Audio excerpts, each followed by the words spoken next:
Thank you. Next, we have Mark Pearson, College Light Opera Company. Oh, great. Hi, hi everyone. Hi. It's so great to see you all. Thank you so much, Lee, Marilyn, for the invitation, and thank you to the ArtsFalmouth board for everything they've done and continue to do for the community. It's really wonderful to be here. I will keep it as quick and short as I can. As mentioned, I'm here representing College Light Opera Company.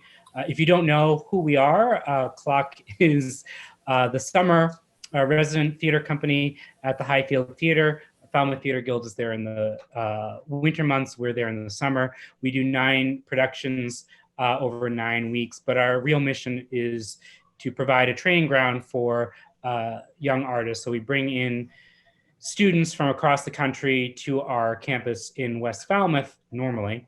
And we usually have 75 students, and we then have a professional roster of directors and conductors who come in and put on shows.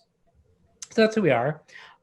This year, obviously, things were very different.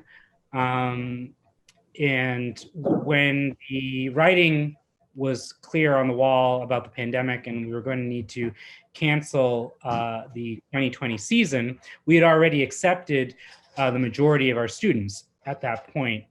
So we were faced with a choice, and I mean the staff and the trustees, about what to do with the students. And one option would have been to cancel everything, and then another option was going to be to pivot. So the staff came up with what we call digital clock. And it was an opportunity really to keep those students involved and engaged and try to do the best, make the best lemonade out of the lemons that we were offered.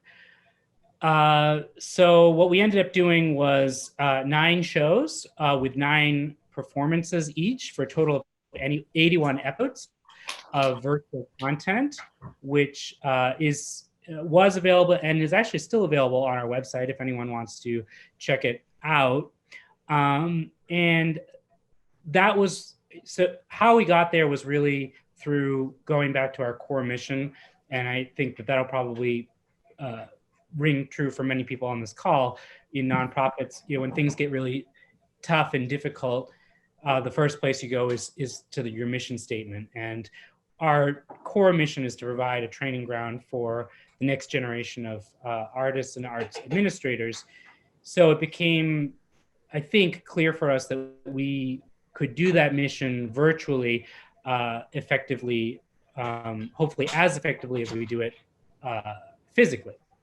So we extended invitations to the students we had already accepted, and we had 60 students participate, which was more than we expected, which was very exciting.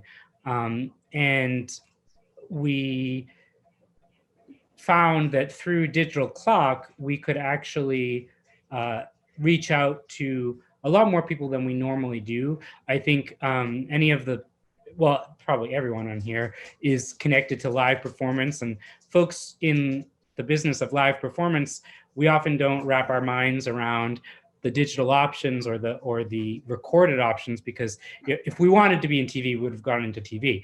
But so the biggest thing for us was kind of realizing that there was an opportunity here to make it work virtually.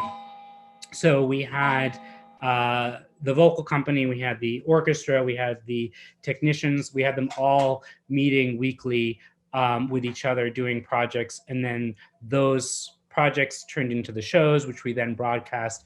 And it really allowed us to connect to a lot more folks around the country, mostly alumni from past years. We're 52, 53 years old, and many of our alumni are across the country. And this was the first time for some of them to reconnect with CLOC. Many of them can't make it to Falmouth in the summer to see a show. So that was a big takeaway this summer for us at CLOC. I would say, and I'm happy to answer any questions anyone has about how we made that happen. One of the biggest challenges was obviously financially, and how we were going to make that work.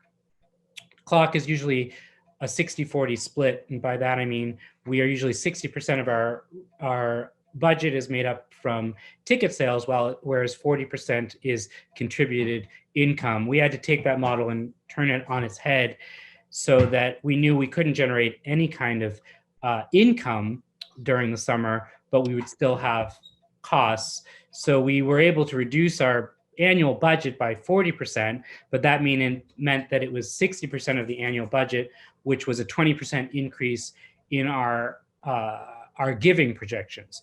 But I'm very happy to say that we reached that goal. We actually raised, our goal was $380,000, and we ended up raising $384,000 through Digital Clock, which really nobody, I don't want to say nobody expected, because we kind of budgeted it, but nobody really expected that to happen. So I'm really thrilled that was a success and that happened. And I think it's a testament to the fact that if you if you really go back to what your core mission is and what you want to do, and rethink it in the context of the challenges that you have, that you can come up with something that works and that's creative. And I think a big lesson for me as a takeaway was, as creative people, often you're the most creative when you're in the most dire of circumstances. And so I think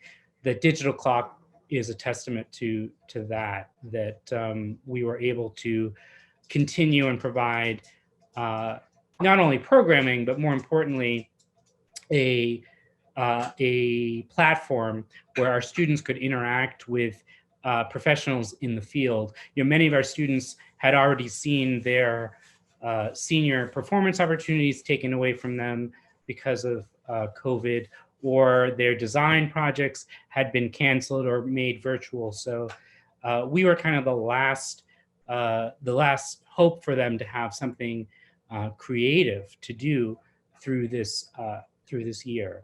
And I'm super happy and proud of the staff for being able to make that happen. We are planning on coming back this summer, albeit limited. Right now, we are planning on a 50% capacity on campus. So rather than the 75 students, we're looking at maybe 40 students, or cutting departments in half. And we're hopefully planning on a 25 to 35% capacity at the Highfield Theater. If that will work, that's kind of our threshold for being viable, for being able to pay for what we do. But we feel strongly that we'll be able to make something happen as far as in-person, real live theater this summer. The last thing I would mention is that we're also in the midst of a capital improvement on our campus. We are going to be finishing our new rehearsal and office facility in June, slated to be completed the first week of June. The new building will be our first year-round facility, and it will have, among other amenities, it'll have a 2,750 square foot rehearsal hall with 35-foot ceilings. So if anyone has creative ideas for that in the fall and winter, feel free to reach out to me, and I'd be happy to give anyone a tour of the facility if they'd like to see how that's shaping up. Other things that are coming down the pike, Clock in Schools, which was a program we had designed pre-pandemic and then had to put on the back burner. We're hoping will come back this fall in schools, which will be a day-long program designed around the STEM or STEAM program, where we bring alumni into local schools to do a day-long program talking about performing arts as it relates to all the disciplines that they're studying. And if anyone wants to be involved in that, I'd be certainly happy to have that conversation too. So May I ask? yeah, may please. may I ask where the new building is going? Yeah, it's the new building. So very good question, because many people may not know that there's the Highfield campus, which is owned by the Symphony, which we are tenants in the summer, and the Falmouth Theater Guild are winter tenants. Then we have a 6-acre campus in West Falmouth, which is where all our dormitories and rehearsal spaces are, just off of on Chappaquiddick Road. So it's going to be right there. And if anyone's driven to Chappie Beach recently, they've probably seen the work that's being done. So it's right there. Okay. And it will, as I said, it will be a winterized facility, which I know for many people may not seem like something that needs to be mentioned, but it's super exciting for us at Clock. And so it will have heat, and there's plenty of parking, and there's a lovely walk to the beach. So well, good luck with that. That's exciting. It's super exciting. It's going to be certainly a game changer for us in the way that we run Clock during the summer. We're also hoping to be able to provide some after-school programming during the saddle months, and also we want to be an asset and a venue that folks in the community can use as well if they need a space for work. It's going to have a sprung floor, lots of natural light, so it should be a really beautiful venue. Thanks a lot, Mark. I appreciate your